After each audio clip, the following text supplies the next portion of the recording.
नहीं लेना चाहता हूँ। तो जिस वाद का नाम हम लोग लेते हैं मंचमाई से, तो बुद्ध ने किसी वाद का विरोध नहीं किया था, कारण कि गौतम बुद्ध के समय में वो वाद था ही नहीं, वो था ही नहीं। गौतम बुद्ध के समय में ये लोग थे ही नहीं, तो जो लोग थे नहीं, जो वाद था नहीं, उस बात को विरोध करने का क्यों बात होता है। और सिर्फ सांसद महोदय इसलिए कहा जाता है कि उस वाद को और उस लोग को ये सिद्ध करना था हम भी उतने ही पुराने हैं जितने बुद्ध पुराने हैं। तो उस समय हमको रहना पड़ेगा, बुद्ध के समय हम दिखाएंगे कि हम थे, तब तो बुद्ध विरोध किए। तो अपनी प्राचीनता को सिद्ध करने के लिए लोगों ने कहा कि उन्होंने उस बात का विरोध किया, गौतम बुद्ध किसी बात का विरोध नहीं किया, उन्होंने अपना काम किया। और मैं बता दूं, जिस समय बुद्ध थे, सिर्फ गंगा के मैदान में 63 तरह के दर्शन पर लोग खोज कर रहे थे, और जैन संप्रदाय में 263 तरह के लोग एक दर्शन का खोज कर रहे थे, उस पर चिंतन मंथन कर रहे थे।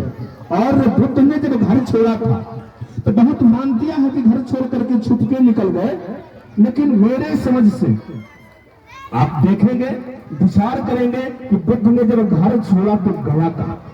इस पर बड़ी महत्वपूर्ण बात है, बुद्ध ने जब घर छोड़ा तो गया कहां। यदि जंगल में भी जाना था और जंगल में जाने से ही ज्ञान मिल जाना था, तो कपिलवस्तु में बहुत सारे जंगल थे, वहां जाकर के रात बिता लेते, ज्ञान लेकर के चले आते।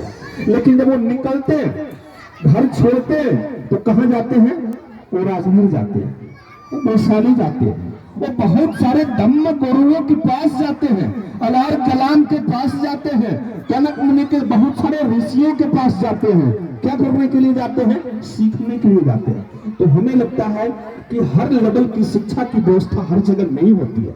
कपिलवस्तु में जिस स्तर की शिक्षा की व्यवस्था थी, अपने पिता के सामने में उस स्तर की शिक्षा उन्होंने लिया, लेकिन लगा कि इससे अपर क्लास का शिक्षा हमें लेना हो तो जरूर पटना और दिल्ली जाना पड़ेगा, जिसकी व्यवस्था यहाँ नहीं है। और इसी कारण से बुद्ध ने जब घर छोड़ा तो कहीं उरुवेला जाते हैं, बोध गया जाते हैं, तो कभी राजगीर जाते हैं, तो कभी वैशाली जाते हैं, क्योंकि यहाँ शिक्षा के बड़े बड़े केंद्र थे। मतलब बहुत सारे शिक्षाविद रिसर्च करने के लिए यहाँ काम कर रहे थे।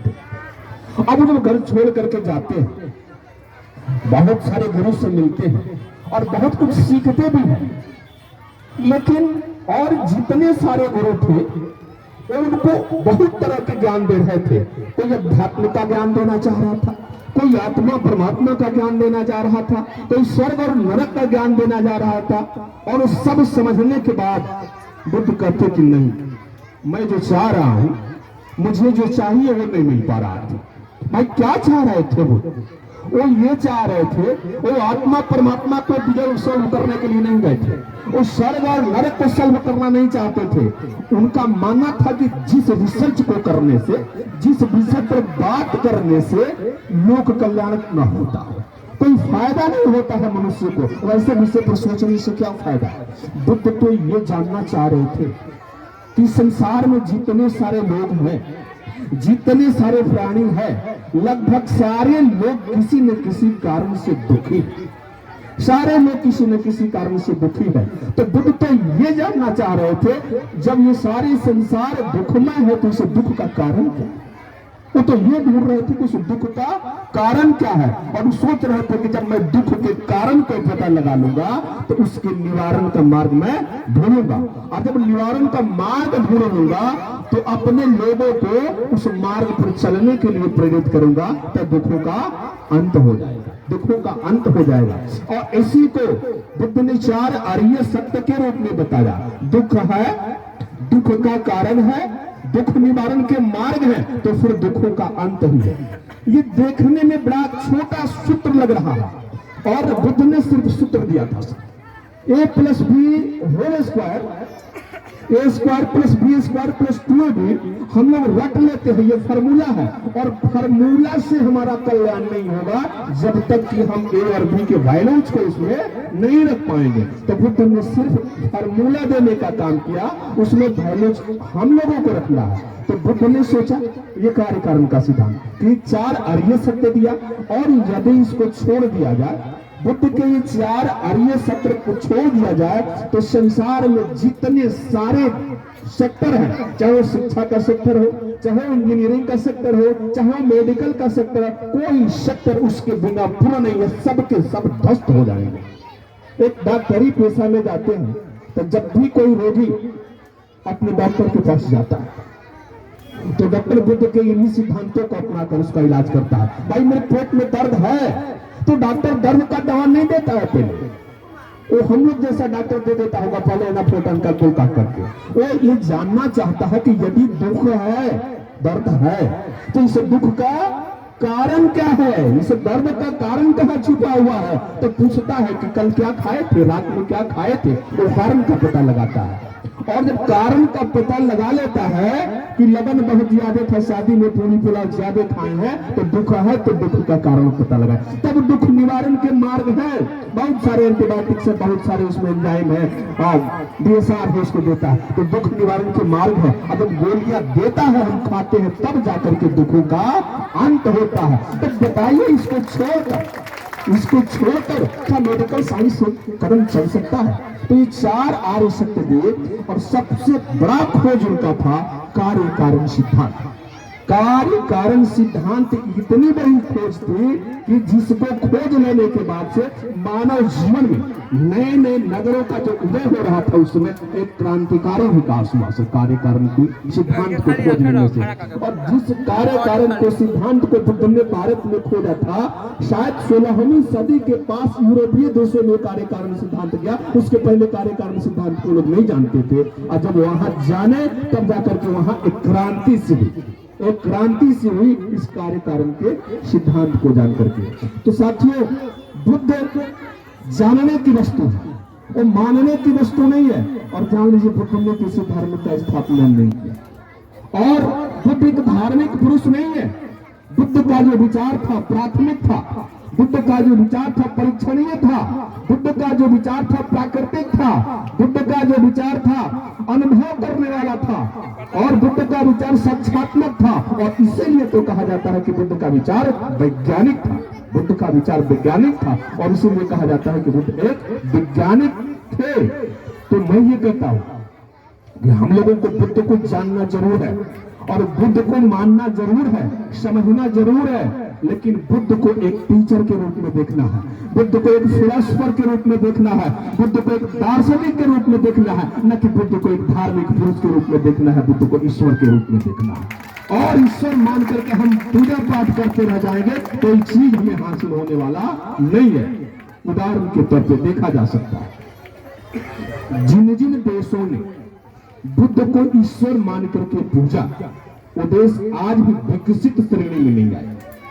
मैं भारत को ही कहता हूं, बगल में श्रीलंका को कहता हूं, बर्मा को कहता हूं, ये सारे देश बुद्ध को ईश्वर माना और उसमें आस्था रखा और बुद्ध का पूजा किया, और आज भी वे लोग विकसित देश नहीं है। और जिन देशों ने बुद्ध को एक शिक्षक माना, बुद्ध को एक ट्रेनर माना, बुद्ध को एक दार्शनिक माना, वो देश देख ले, वो चाइना हो, जापान हो, कोरिया हो, वियतनाम हो, अमेरिका हो, वो सारे देश बुद्ध को एक शिक्षक माना।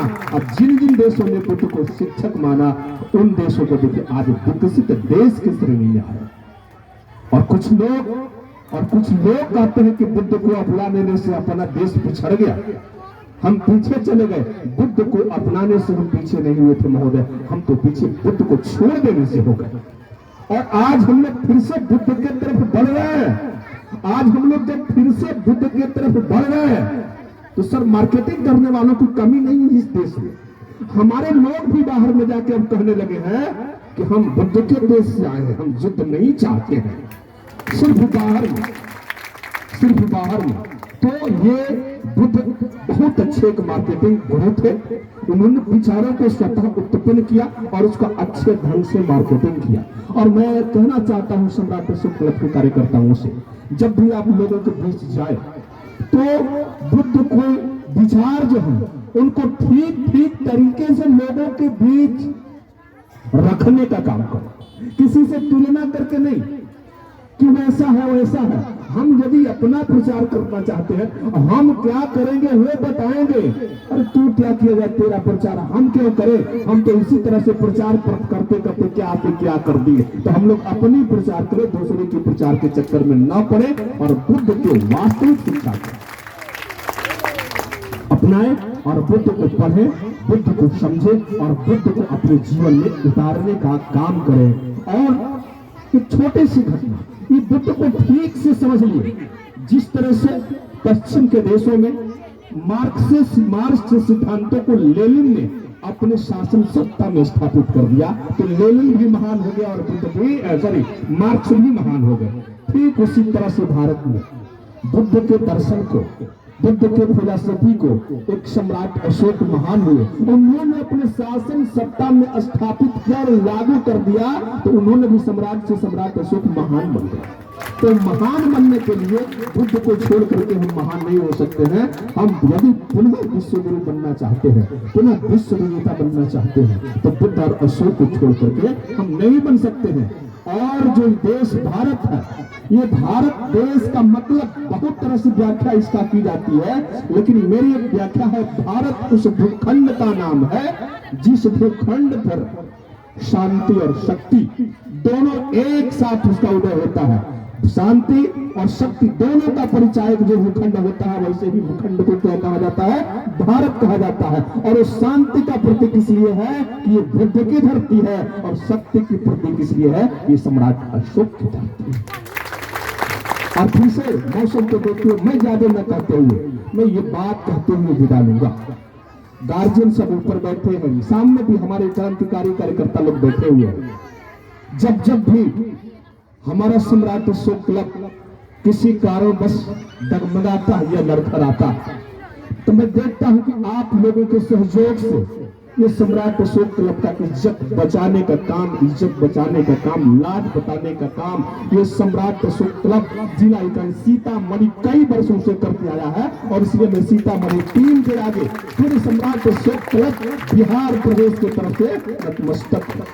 और आप लोगों का भी जो सहयोग और समर्पण सम्राट अशोक क्लब को आप लोगों ने दिया और मिलता है, इससे सम्राट अशोक क्लब हर दिन 2 कदम आगे की तरफ बढ़ रहा है। और ऐसा ही नेह प्रेम आप लोगों को मिलते रहेगा आप लोगों से, तो हम लोग निश्चित तौर पे उस विचारधारा का मुकाबला कर देंगे जो विचारधारा बहुत बड़ा है।